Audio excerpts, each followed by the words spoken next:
Folks, I hope you are having a wonderful evening along with us. Welcome back to Low Tide City 2022 to Ultimate Top 4. We have 4 players left in the tournament, and we still got to find out who's going to win. And to find out along with you, the Texas boys are back. Your boys next door, Kimona and Neighbor. That's us, and we're going to be taking you through, like Kimona said, the top 4, the most exciting sets that are left in this event. You know, Spargo fought for his life to stay in the bracket. Everyone was wiling at that. Zomba had the most amazing comeback just now against Mutace. You want to talk about somebody with clutch factor? You know, we always thought that like Luis is here, right? Louis Money is like the clutch factor guy. Mr. Game 5. And did go out in a Game 5. And then Zomba gets to Game 5 against Mutace. Mutace with a huge lead going into the final stock. I mean, Zomba's on his last legs, and yet he finds a way to clutch it out. And because of that, the debate for solving the King of New York conundrum is still up in the air. Dabuz is in winners finals alongside Cola, whereas Zomba is going to be taking on Spargo in a battle of the young guns. So that means basically anything is possible at this point. Absolutely anything possible. And that is Cola and Dabuz on stage. Your eyes do not deceive you. Unless they're deceiving your eyes like ours. Our eyes are currently being deceived with no visual. It's rather deceptive. What's that song? I cannot see without you. That's me to the gameplay. I need to see what's happening. I feel like I've teleported into Dragon Ball Z universe. The players are moving so fast. I can't see them. There they are. There they are. I was wondering because after the Cola set in winter semis, everything broke. He steps onto the stage. It happens again. I'm like, this man's cursed. He's got so much power radiating out of him that like the cameras can't handle it. It's like a nuclear explosion. His pop off definitely blew up the projector. It was brought back to life, but as soon as he got back on stage. If you heard people during the Cola set going like, oh, hey, oh, that's because the projector was going in and out. And then we swapped in a new one. Took a little bit to fix it, and then we did eventually get it. Yeah, but literally had the crowd sounding like Wii Sports Resort. Yeah. Like you toss the bowling ball back into the bowling alley. Wow. We are indeed going to be having Cola versus Dabuz. It's going to be Cola obviously rocking the Roy. Dabuz has a myriad of characters that he could be throwing at Cola here, though. You know, we've got Olimar. We saw the Min Min doing very well. We've seen, I think, the Rosa at play. Yeah, at times. It was funny because I remember before the winter semi set between Dabuz and Mutace, I think Mutace spent like an hour and a half warming up against a couple of other top players, Rosalinas. He really wanted to get the practice on that. He felt confident in the Olimar. Then the Min Min came out, which kind of shocked all of us because Dabuz very publicly said, oh yeah, I'm done with that character. Yeah, absolutely. You know, seemed like it had been replaced with the shiny new Sora. Dropped and out of here. And yeah, we have seen... even I remember the last big event that I was watching Dabuz at in person. As soon as his set ended at LMBM, was on the practice screen messing around with Sora. We all knew that was coming, but for the Min Min to make a comeback, that was pretty big. And I wonder if that will play a little bit of a role in the matchup against Cola. I know that recently Cola has been the one ahead in the set count post-quarantine. He's 3-0 on Dabuz, and they played very recently at Genesis 8, and that went in Cola's favor. I believe also 3-0, much like their recent set count. So we do have a history there that is favored to one player, but if you've tuned into the Texas Majors as of late, if you tuned into Low Tide City last year, and if you tuned into Low Tier City 7 back in 2019, Dabuz was on winner's side of Grand Finals in both of those tournaments, but he also placed second at both of those tournaments because Tweak got the reset on him and then the victory at LTC 7, and then it was the same story with MKLeo, albeit in a largely faster fashion. Yeah. It was definitely something interesting. And at that time, it was still the Min Min who was at play. But honestly, no matter what character Dabuz is bringing to the table, you know, he's got that hallmark defensive play style, the keep away game always on lock. But when you're up against Cola and that's your game plan, you know that aggression is going to be knocking at your door and you're going to have to find an answer real fast. The way that I've always found myself looking at Dabuz's gameplay is that it's not that he has his own particular playstyle, although people will latch on a lot to that slower playstyle because it is very facilitative, if that's a word. Sorry, dictionary.com if you're watching. But that will facilitate his ability to execute what I feel like is the core of Dabuzz's game plan, which is not necessarily for him to try and execute his own, but to stop you from being able to most effectively use yours. And Absolutely. to that point, I feel like that is not as effective as Cola, because while his playstyle is very defined, it is also very hard to stop because this guy is a freight train. So let's see what happens. Game 1 of Winners Finals, it's Cola's Roy up against Dabuzz's Alf. The Alf is out and starting off pretty well, but again, this is one of those situations where once Roy gets in, he'll do a lot of damage. Before he gets in, it might be a little bit difficult here.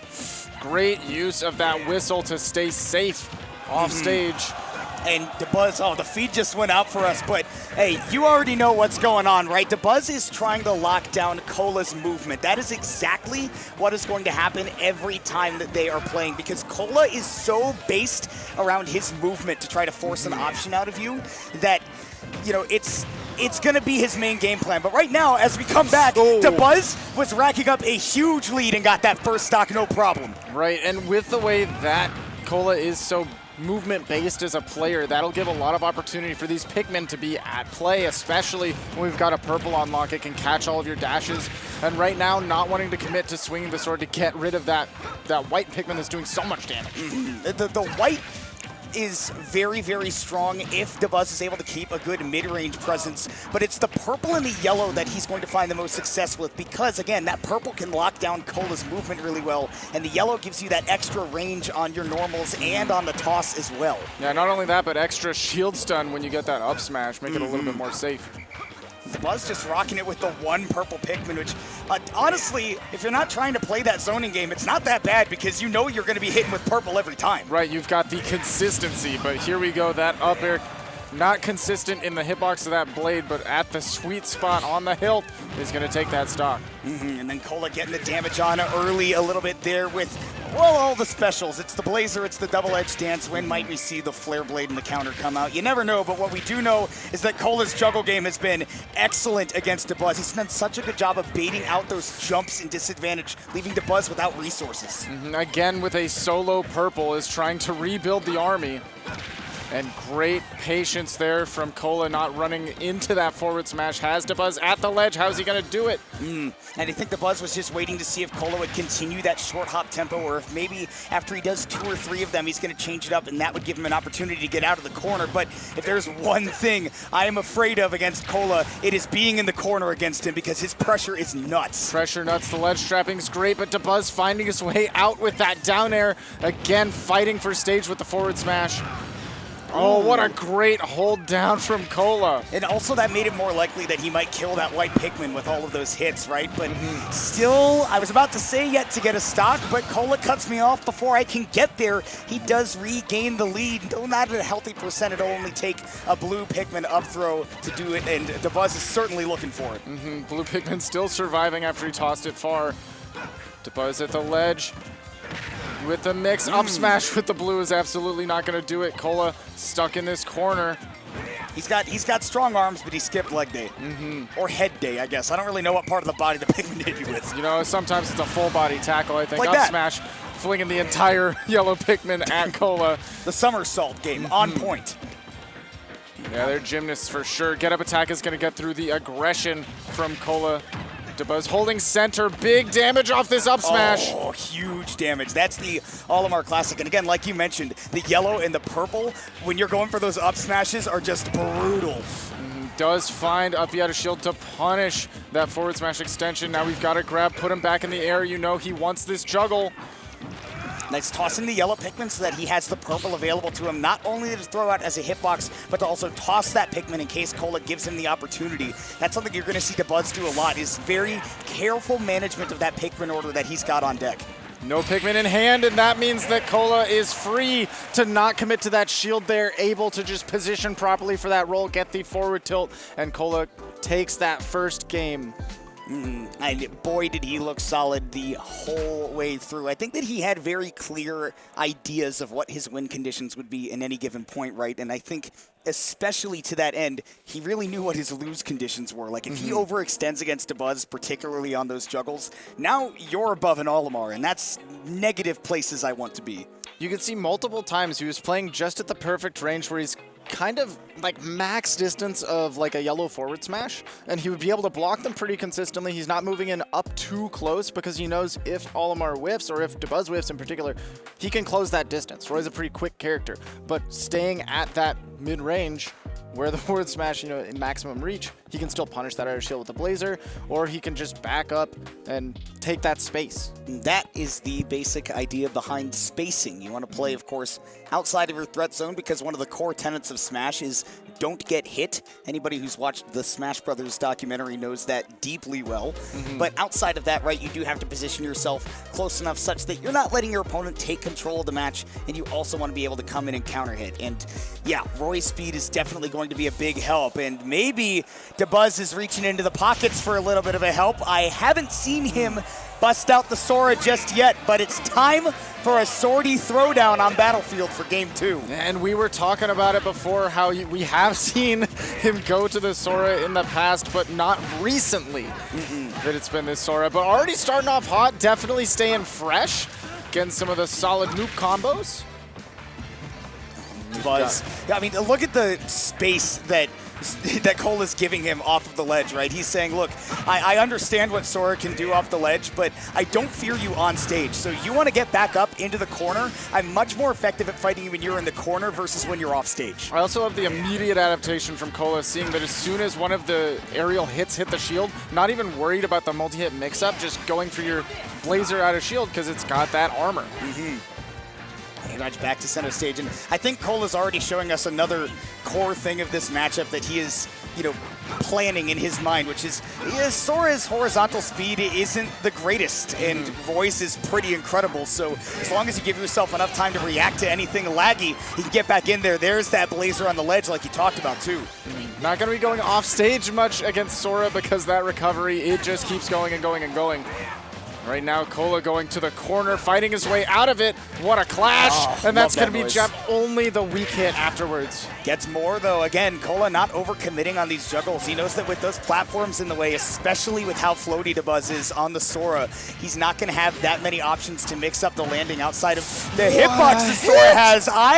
Today I learned that move 2 frames. Just insane catching Cola on the way back up. Great grab from Cola, going to back throw, try to set up a mix-up on the platform, but my goodness, Sora is so floaty and so good at just getting out of these awkward situations. Yeah, I mean, you juggle him, yes, it's going to be hard for him to land, but if he's far away from you, yeah, it's going to be tough to find him. Blazer not going to get the kill yet. That up B, like you said, strong, but sometimes, especially on Battlefield, you got to have a lot of rage to make it work. Definitely one that scales well with rage. Oh, Dabuz back of the ledge. We're definitely a solid hit back air or forward tilt away from Cola evening this up. I don't know if Jab's still going to connect. The Nair almost doing it by itself. Again, paying testament to just how light Sora is. And again, right there, Cola says, look, you're in the corner, that's fine. I'm not going to mess with you off stage, but this is a place where I definitely feel comfortable putting on the pressure and the damage too. But Dabuz, great counter to get himself back in it. Yeah, immediately knowing Cola's going to swing, but doesn't actually have the frames. Gets down with the downer, but Cola immediately, once again, he's taxing. Dude, it looks so hard for Dabuz to get any semblance of stage control against Cola here. I mean, anytime he tries to make up that ground, the Roy is just out of his swinging range, and that is a little bit of a hard sell to get in. Once again, it feels like this whole set has been played with Dabuz at the ledge. Have you noticed that the crowd is shouting out the spells? Oh, yeah! How about this one? Can the crowd shout, yeah? Yeah! That's Roy getting that forward smash. Cola putting Dabuz on last stock in Game 2, and again, applying the pressure with the double-edged dance. Thunder! Can we get? Oh, he went with the Keyblade there. Freeze. Big freeze. Boy, am I glad he's frozen in there and we're out here. Yeah, I'm really glad. Oh, Thunder! Just clipping one hit, but Cola able to make it back. The crowd is absolutely loving this Sora, and I'm sure they're really happy to see that down tilt confirmed, put Dabuz on even stock with Cola here. If there is one thing Dabuz has not been dropping, it's been his confirms. If he has been labbing out that Sora in training mode, it is paying off dividends now. But Cola has more hours in Roy than probably anybody else on the planet. Absolutely, he is a grinder, and right now we're seeing the results of that. Quick 70% on Dabuz, going off so deep for the down air, gives Dabuz the space. Almost committing too hard because of that buffer. Oh, and he went for that third upwards hit of the double-edged dance, because that will potentially, if you hit those first two, keep your opponent inside of it so you can connect that sweet spot. But Dabuz did not get hit by those first two. He was able to DI away, and that keeps him in the game. But hanging on at 106 as a light character, it's close. Right after Cola crossing up Dabuz, using the armor again, get their way back onto the stage. Once again, Dabuz playing from the ledge. Cola just giving up all of the space in the world. He's willing to let the Sora come to him, man. He loves that center stage, and he knows how badly things can go if he goes off stage. We saw earlier he made it back by the skin of his teeth, and by the hilt of the sword, he'll take game two. Two characters as well have come out from Dabuz, and Cola has fallen thus far to none of them. Just out of range of the grab to set up that forward tilt, and again, playing from the ledge has been what it was, and you were touching on it at the end there. Absolutely, the reversal is what Dabuz was looking for, why even at the hypersense he was kind of comfortable to play there. That's where Sora is most comfortable in a lot of scenarios. Shades of Mewtwo King dash dancing at the ledge with Marth and saying, come on, come to me, I promise, nothing bad will happen. Well, Cola was well aware of that, and I think another thing he was well aware of is that, yes, my rushdown heavy playstyle can work against the Olimar, it can probably work against the Rosa or something else, but against the Sora, I have to slow it down. We'll see if he can pick up the pace again, as Dabuz says, look, the Sora was a nice try, but I'm going to stick with the tried and true with the Alf. And honestly, I don't think I had time to touch on it in the last game, but I was kind of shocked we saw the Alf go away after the first game with how close it was. It was really well played from Dabuz, and with a couple of adjustments, right, things could go well. But for one, this is still winner's side, right? You have another chance at redemption even if you fall in this set. And two, what if that Sora does really well in that game two, and you're not playing to force a reverse 3-0? Now you are still in the same position with a great whistle to get off the ledge. But the Buzz with the Alf already looking like he's in a bit of danger. Okay, but great patience holding that Blazer. Now it's Dabuz's turn to put on some damage. Catches the air dodge onto the platform and already almost in the 100% range. Things are just as close. I mean, these two are basically at the same percents in terms of how close they are of getting killed, because Alf is quite the light character, and with a little bit of a juggle, Cola resetting that ledge situation again. Absolutely. Weak hit of the back air is not going to do it, but if we see a strong one, we could absolutely see this Alf fly away. And the forward tilt once again is going to catch the roll. Dabuz still struggling to get out of the corner, and I cannot blame that man. Roy is so strong at the ledge, and Cola in particular bringing it out, but there we're seeing the up smash. Very classic Olimar stuff on shield, relatively safe. Spot dodge after and get the smash attack punish, even the stocks. Great stuff right there from Dabuz to even it back up. If I can say anything about these two players, both of them, if there is one thing that they've both been doing for sure, is getting a really good sense of when their opponent is going to commit to a dash or a roll in, right? That first movement close, and then spacing, like you said, right outside of that range and hitting back. Dabuz hitting back just a little bit harder than Cola right now with this purple man. Consistently getting these grabs. I think his last 3 neutral interaction wins outside of that neutral air that he just hit were all grabs. And his 4 attempts before that were all grabs. And starting to realize that Cola is going for a lot of this walk and block, which is very good normally to deal with something like Olimar, more projectile-based character. And he's got quite a few dangerous Pikmin on deck. He has the blue Pikmin, but it got stuck on the platform. You see Myron do that on purpose sometimes. Dabuz did not mean to have it up there. And again, it's the grab that is going to be bringing Dabuz into this game. Cola's going to have to find another defensive option, but that just brings all kinds of layers of mix into this. You start spot dodging and rolling, and then you have opportunities for Dabuz to big punish with those smash attacks. I think Dabuz is getting quite used to the way that Cola is mixing up his movement, mixing up that pace at which he's doing it. The timing, Dabuz is starting to hone into it. But Cola is still quite the wrecking ball with Dabuz at 120. This second stock might not be long for this world. Oh, what a whistle to survive the back air, but Cola picking it up with the up tilt, putting Dabuz on last stock, evening things out. This is potentially stock point for Cola to go into winner's side of Grand Finals, but Dabuz is leading, and he does not want to end it this way. And that was such a great catch right there with that jab to Cola with that errant movement inside. And Dabuz knows at that percent, he gets that free grab and additional damage following. And look at the power in his lineup as well. Now he's starting to catch Cola jumping in, using a lot of these purples as anti-airs, and they are working out very well. Cola playing mostly on these platforms because he doesn't want to get grabbed anymore. It feels so wrong to see Dabuz being the one with the 2 Pikmin. Stay out. It's not my zone, but you're still not welcome inside of it. And the red Pikmin will back me up on that. It's the forward smash of heat. Definitely bringing the heat in this set after pulling back the Alf. Again, game 1 was so incredibly close, especially with the changes of scenery that works out a little bit better for you. Not shocked to see it go Dabuz's way there. I think one thing that Cola is finding a little bit of difficulty with is getting his pace back that he had in game 1. He did a really good job of adjusting to how much slower, how much more deliberate he had to be against Sora, playing a very big whiff punish game. But it's much harder to do that against Alf, and having to go back and make that adjustment a second time to play against Dabuz, I think was taken advantage of quite a bit in that game 3. Not only that, what we saw from the Sora was a very slow burn as far as percents went for Dabuz to rack it up and then occasionally confirms. With Olimar, it feels like you're fighting for your life in neutral to maneuver around those Pikmin, but if you mess up once and he hits an up smash, you're taking 30 to 60%.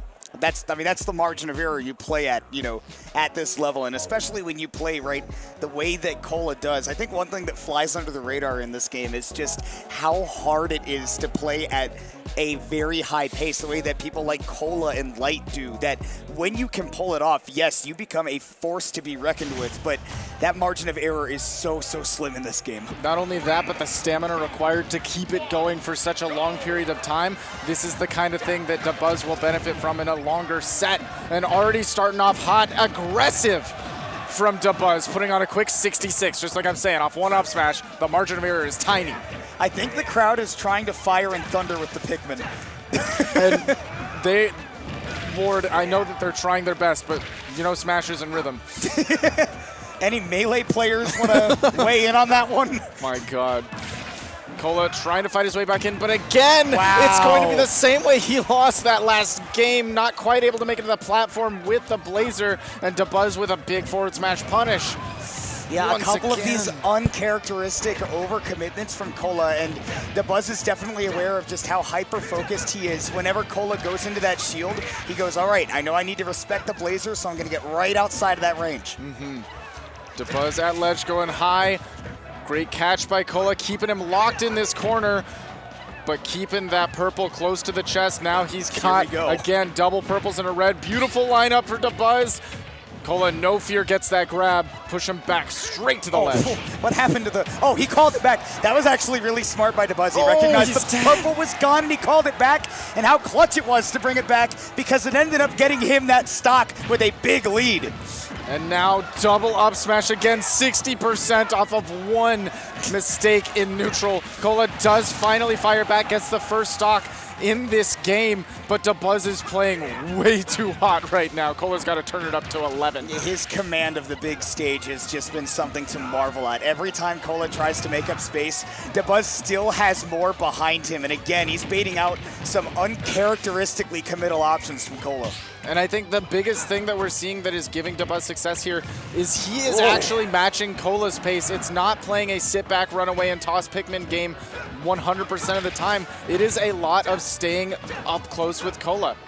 And that's what's fascinating, right? Again, normally I think of Dabuz as a guy who stops you from executing your own game plan, but now he's going toe-to-toe with one of the fastest players in the world at his own game.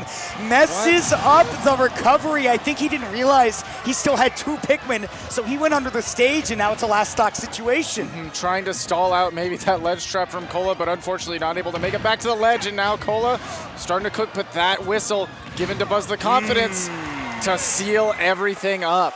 And that last stock was taken by some great reactions from Dabuz, who realized as Cola was drifting onto stage, he knows that Roy may have really good aerial drift, but what he doesn't have great in is aerial acceleration. So once Cola was already drifting onto stage and was too low to throw out an aerial, Dabuz knew that he could just get out of the way, get in that blue grab, and then get the up throw to finish the game, because Cola would not be able to safely go to the ledge at that point. It's been the way that we ended that game was the big adaptation that started to shift things in Game 3 when we saw all of the grabs coming out from Dabuz, figuring out where Cola wants to be. Oh my goodness, and this is a shift as well. Cola Dabuz not the only one with extra characters in the pockets. Cola bringing out the Cloud. Yeah, people might remember that, oh yeah, Spargo's playing Cloud. You can't forget that this is in Cola's arsenal, and boy, is it something to be feared, because that aggression, it never goes away, even on the Cloud. No, it does not matter if it's Roy or if it's Cloud. You've got a big old sword that you're swinging if you're Cola. And he's going to use that limit liberally if he can create the space, continue to throw them out. He is not fearing the Pikmin on shield at that long range, because he knows that Alf has pretty slow movement overall, so you can react to him running in, but you can't react to that blue Pikmin. It came in quick, he has and no there's jump. no jump. He has the limit. He's barely able to make it back to Buzz. Did try to catch him with the downer, but not able to find it. Air dodge gets him back to ledge, and he's back on stage. Watch it. A big opportunity for Dabuz, but look at all the damage that Cola took just trying to survive. Yeah, 118, and Dabuz, again, like you said, he's got the purple Pikmin. The powers are in play. 125% and climbing, but now Cola gets to go back to the ledge trap. And what button do you press when you're ledge trapping? I'll give you a hint. It's the one that goes in the square hole. It's that Cloud back air. It is the right tool for almost every job, and we're seeing it come through again and again and again. It goes in the square hole. You press back air whenever you like. And Cola doing a great job demonstrating that to make it work the most effectively, you mix up your timing. Because right there, Dabuz was ready for that low fair with the low back air. Now he finishes out that stock to even it right back up. Dabuz on top of the timing of that neutral get up, and a big grab. Again, doing a great job of finding these punishes. Stuck in the corner, Cola. No matter how tiny Alf is, still doing a great job of catching these really low back airs. That can be difficult. His spacing has been on point in terms of maximizing that actual tangible ability to, actually play the game, right? He's not putting himself in too much end lag. Going for the big juggle right there, waiting on the back air, and it continues here with Dabuz trying to stall out the limit, but he was not able to stall it out enough. The cross slash, putting Dabuz on potentially his winner's bracket stock. Cola doing a good job continuing the pressure, but Dabuz, once he gets the one hit, it just keeps going. 50%. That's definitely something he'll need to answer this stock to bring it back to a doable game. But what an... That was a perfect read on that whistle. He knew that Dabuz was looking for him to extend with a nair. Instead, chopped him up with a forward air. Cola rolling with the momentum of an absolute freight train. And the back air gets Cola his spot in winner's side of Grand Finals. No matter how many whistles Dabuz was blowing, he was not getting back to the stage without a little bit extra damage, and Cola answered it perfectly every time. Started getting those up airs through the whistle and blocking, waiting for Dabuz's next move, and realizing, hey, if you don't got these Pikmin ready, I'm coming after you. That was the whistle to signal the end of the game. It's a Game 5 set with Dabuz on the brink of getting reverse 3-0. The character counter pick came out from Cola, and boy, was it effective. That Cloud was just unstoppable. And I love to see it. Now we've got 2 Hype Clouds in top 8 that we'll be able to talk about. Ooh, yes. Yeah, obviously Cola, like we said, we know that he has the Cloud. This isn't a brand new development. Absolutely and not. Obviously the same goes for Spargo, who has transitioned to that being his main character, with the Aegis kind of taking a back seat, although the Aegis was very instrumental in him making it this far, because it got in some incredible work against Louis Money in Losers Quarters. Absolutely required for that game momentum swap, pulled out the Fox, and then right back to the Cloud to seal the deal. And that's why having these multiple characters can be so crucial in a game like Ultimate, where matchups do sometimes get a little bit skewed, or even if the matchup itself isn't as skewed, the way that the players will approach it can be sometimes. Especially with the Aegis, the way Louis Money approaches it with Fox does a very good job at rushing down and not giving an opportunity, but Cloud, the way that Spargo plays him, can stifle that pretty immediately. Stuffs him out. Stuffs him out like Papa John stuffs some crust. I'm telling you, man. I mean, it's so impressive to watch what Spargo has done to develop. I mean, yes, the Aegis is very impressive, but being able to look back to like pre-quarantine, right, to his Cloud and be like, oh, this kid's going to be something special someday, to watching that Cloud become this something special that we all knew it could be is just so fun to watch. And I mean, even though he's the one in loser's bracket right now, thanks to Mudace getting the upset in winner's quarters with a phenomenal 3-2 victory, Spargo is still the #1 seed in the tournament. He's still the favorite to win, and he is still looking for his first win at a full tournament representing FaZe Clan, his brand new sponsor. Absolutely. Going to be doing that up against Zomba, who did take out Mudace, who was the one who ended up putting Spargo into loser's bracket. So that's definitely going to be an interesting one. You've got the big body Rob versus the swords that are going to be swinging. Yeah, it's so interesting to see, I guess, how that turns out, because I know that Zomba's played against Cola before. I'm pretty sure he's played against Spargo as well, but you know for a fact that Spargo has a ton of Rob experience. I mean, unless you live in the Midwest, who doesn't, right? I feel like that's the one region that's devoid of tons of Rob. I mean, we're here in Texas. This is like the land of Robs. The land of Robs. This is where they all reside. Yeah, and honestly, it's one of those scenarios where whoever presses their advantage the most is really going to be able to come out on top, because with the sword characters, you can kind of command neutral sometimes. As long as you're able to play around Gyro and Laser effectively, you're going to keep Rob juggled for days. But as soon as either Cloud or the Aegis gets thrown off stage, you are absolutely food for Rob. And he's a hungry boy, even though he's a robot. You've seen Rob is big. Rob is big. He's a growing boy. He needs his food. He needs his food. Have you seen how quickly he eats through that fuel? Yeah. It goes quick. And sheesh, with gas prices these days, am I right? Okay. So we're going there now, all right? Hey, at least he doesn't run on diesel. Whoa, 6 per gallon? Yeesh. I'm probably going to get Californians in my DMs being like, oh, diesel only at 6. How cute of you. How cute. Yeah. Yeah, we're blessed to not have to deal with that our entire lives at the very least. At least in Texas, right? We're still sitting on $4 a gallon. Which made the drive down to Round Rock a little bit, you know, a little bit more than I've had to fill up my tank 4 times this week, and I don't want to talk about it. Well, you drive a tiny car, so yeah, the miles per gallon at least. Yeah, I've spent a lot of money on gas this week. You commute too. Yeah, that's rough. I still haven't put the license plates on my car, which is the reason that I didn't want to drive down here, because I'm like, if I get pulled over, I'm not going to be commentating top 8 anymore. Absolutely. I'm going to have a problem. And I think we are having a problem locating Zomba, because I don't know where he is. FaZe Clan Spargo is sitting at the setup ready to go. A consummate professional, right? Spargo, at just 16 years old, is representing one of the most famous esports teams of all time now in FaZe Clan. I mean, for me personally, right, I am a fan of Rainbow Six, and they've had one of the best LATAM Rainbow Six teams of all time, and now they're representing a Latino-American Smasher who's just as good. And after a short break while we try to locate the other young gun in the bracket, we are going to see what happens in loser semifinals. So don't go anywhere, because we're coming right back here on BTS Smash for more of Low Tide City Top 8.